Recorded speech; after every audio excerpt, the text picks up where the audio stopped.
Assalamualaikum warahmatullahi wabarakatuh. Perkenalkan, nama saya Rian Fadli Kuntoro dari kelas 10-4. Di sini saya akan membacakan materi tentang perkembangan dan konsep dasar geografi. Konsep dasar geografi adalah lokasi. Konsep lokasi membahas tentang letak atau posisi spasial dari objek tertentu di permukaan bumi. Secara umum, lokasi terbagi menjadi dua, yaitu lokasi absolut dan lokasi realita. Lokasi absolut adalah letak atau tempat yang dilihat dari garis lintang dan garis bujur. Lokasi absolut keadaannya tetap karena berpedoman pada garis astronomis bumi. Contoh lokasi absolut yaitu letak astronomis Indonesia pada 6 lintang U 11 derajat. Dan lokasi relatif adalah letak atau tempat yang dilihat dari daerah lain di sekitarnya. Lokasi relatif dapat berganti-ganti sesuai dengan objek yang ada di sekitarnya. Contoh lokasi relatif adalah lokasi geografis negara Indonesia yang terletak di antara Samudra Hindia dan Samudra Pasifik, serta benua Asia dan benua Australia. 2. Jarak. Jarak adalah ruang yang menghubungkan antara dua lokasi dan dua objek. Konsep jarak dibagi menjadi dua, yaitu jarak mutlak dan jarak relatif.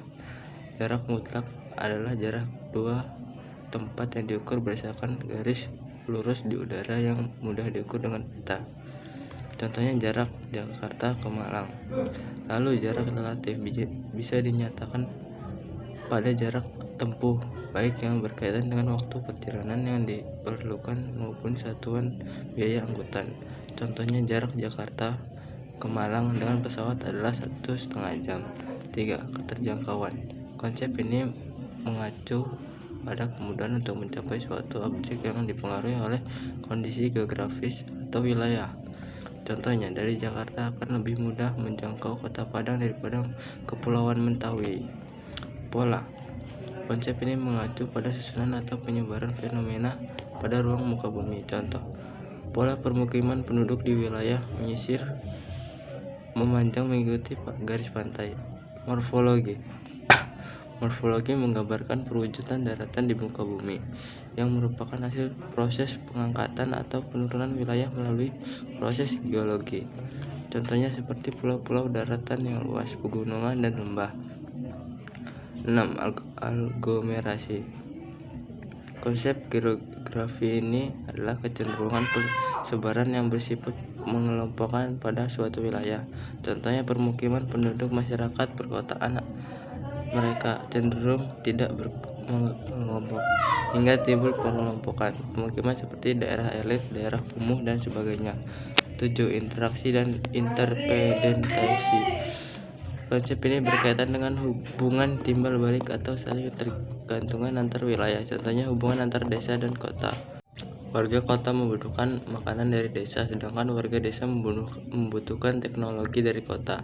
8. Nilai kegunaan. Nilai kegunaan mengacu pada kelebihan yang dimiliki suatu tempat atau wilayah tertentu dan memiliki nilai kegunaan yang berbeda berdasarkan fungsinya. Contohnya, wilayah yang memiliki alam yang indah cocok sebagai daerah wisata. 9. Diferensiasi area.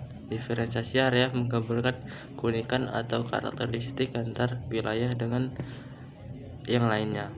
Contoh konsep ini misalnya masyarakat yang tinggal di pesisir bekerja sebagai nelayan, sedangkan warga pegunungan biasanya bekerja di kebun atau ladang. 10. Keterkaitan ruang. Konsep ini menunjukkan tingkat hubungan antar wilayah. Contohnya daerah hilir mengalami banjir karena pembangunan yang terjadi di daerah hulu. Itulah 10 konsep geografi yang saya pahami. Baik, terima kasih. Wassalamualaikum warahmatullahi wabarakatuh.